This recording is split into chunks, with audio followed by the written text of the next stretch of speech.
Tu le sais qu'il y a une condition dans laquelle tu vis, compromis, limitation, tes propres différences ne sont pas forcément mises en valeur, ta voix n'est pas forcément entendue, ta liberté est elle-même totalement galvaudée.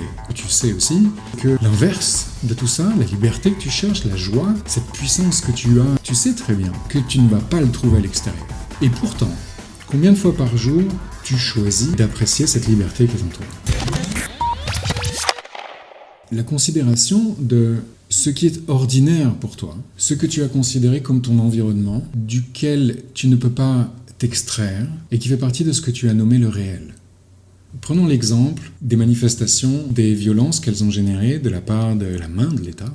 Et regardons comme en chacun, même ceux qui n'y étaient pas, cette information génère une énergie de réaction très forte dans laquelle on a envie de se battre. On a envie de dire c'est pas normal, c'est pas possible et je vais aller me battre contre ça. Évidemment, cette réaction est légitime vis-à-vis de ce que tu crois être dans cette société, c'est-à-dire ce que tu crois être l'ordinaire de tes implications dans la société, dans le monde, avec les autres. Mais est-ce que c'est légitime vis-à-vis de ce que tu sais au fond de toi que tu es et que tu peux avoir et créer dans ta vie? Réagir à la condition qu'on te donne est précisément ce qui est attendu par cette condition pour être maintenu. L'État lui-même ne peut pas perdre la face à te dire que tu as raison si tu manifestes et qu'il a tort dans la position qu'il a prise. Cette façon de faire-là maintient, confirme et oblige celui qui est en face, l'État en l'occurrence, de se maintenir dans sa position. Si tu avais quelqu'un en face de toi, comment tu t'y prendrais pour le faire changer d'avis? Est-ce que tu t'opposerais à son point de vue en y imposant le tien? Est-ce que ça marcherait? Plus tu vas t'opposer au point de vue de quelqu'un, plus cette personne va se maintenir dans son point de vue. Le seul moyen que cette personne change de point de vue est que tu permettes à cette personne de véritablement exprimer ce qu'elle veut exprimer jusqu'à ce qu'elle se rende compte que ça n'arrive à rien ou que c'est absurde. Est-ce que ça veut dire pour autant que je dois abonder dans son sens et faire ce qui m'est dit? Absolument pas. Tu fais ce qui t'est demandé lorsque tu réagis. Tu génères exactement la pression contraire nécessaire pour que le point de vue initial, contraignant, soit maintenu.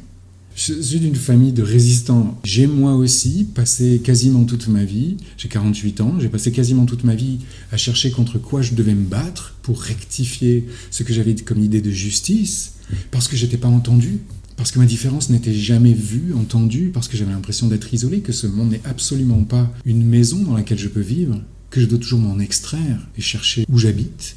Mais figure-toi que ce qui m'a maintenu dans cette recherche en fait du monde tel que je le sais possible, sans jamais la trouver, c'est précisément le besoin de me battre pour ça. L'énergie qui va créer le changement que tu souhaites, que tu désires, pour lequel tu te bats, c'est l'énergie de la joie. L'énergie de la joie, c'est l'émotion qui a le plus de vibrations. La physique le démontre aujourd'hui. C'est-à-dire que c'est quand tu es dans l'énergie de la joie, donc de l'appréciation de ce qui est, et de ce que tu as, que tu génères le changement, la transformation. La vibration est tellement grande qu'elle engendre directement des effets, des conséquences qui transforment les molécules, qui transforment la réalité, qui transforment les réactions, les points de vue qu'on prend et les interactions qu'on a les uns avec les autres. Dans cette joie-là, tu as plus de conscience que dans n'importe quelle autre position. C'est là que tu accèdes à tes capacités. À l'inverse, lorsque tu es dans le jugement, lorsque tu es dans la réaction, lorsque tu penses que tu dois défendre un point de vue ou protéger quelque chose que tu as défini, tu rentres dans une énergie qui rapetissit et écrase totalement la vibration de ta présence. Elle va détruire ce que tu espères possible, elle va l'empêcher et te maintenir dans une position qui finalement va te rendre l'effet et l'objet et la victime peut-être précisément du pouvoir contre lequel tu penses agir. Lorsque tu es dans le jugement, tu te crispes, tu te cristallises énergétiquement en un point, en un temps, et tu deviens donc la proie idéale de toutes les attaques possibles. Et on peut t'attraper. Alors de quoi dépend notre capacité à réellement créer quelque chose de différent dès maintenant et pour demain? Bien précisément de la joie que je peux avoir en appréciant ce qui est et non pas ce qui paraît être. La pression qu'on nous met, les obligations qu'on nous impose apparemment, elles ne sont qu'apparence de ce qui est.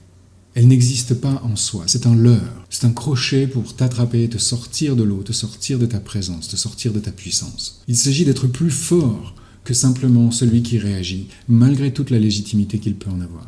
Et oui, toutes les souffrances sont des raisons et des justifications de cette légitimité de contre-agir, de réagir. Mais est-ce que les souffrances et les difficultés sont ce qui fait partie de la réalité que tu veux vivre?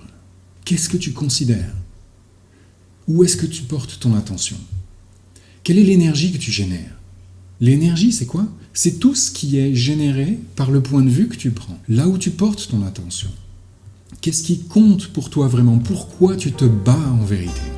Pour qui tu te bats en vérité? Pour l'idée que tu as de ce que la société devrait être, de ce que ta liberté devrait être? Mais alors qu'est-ce que tu donnes comme possibilité à ce que ta liberté et cette société pourraient devenir, en dehors de l'idée que tu en as? Quelle est cette imposition que tu fais à ton tour, d'obliger et de te battre pour que les choses soient telles que toi tu as considéré qu'elles devraient être? Et si ça pouvait être encore mieux que ça? Et si en vérité ce dont tu es capable, c'est de générer un monde, une réalité, une société dans laquelle il n'y a pas le moindre aspect de tout ce que tu as défini étant nécessaire et comme valable et comme significatif. À chaque fois que tu rentres dans une réaction, dans un combat, dans une lutte, dans une défense, de te défendre telle idée, tu fuis la confiance que tu as en toi, en tes capacités de dépasser ce que tu as défini de bon ou de mauvais. L'idée que je m'en fais m'empêche de vivre la chose parce que la chose elle-même dépasse largement et infiniment l'idée que j'en ai. Ce qui m'intéresse, c'est ce qu'on peut générer ensemble, ce que tu peux générer toi en tant qu'unité, en tant qu'individu, qui va contribuer à l'unité de tous et à tous les individus.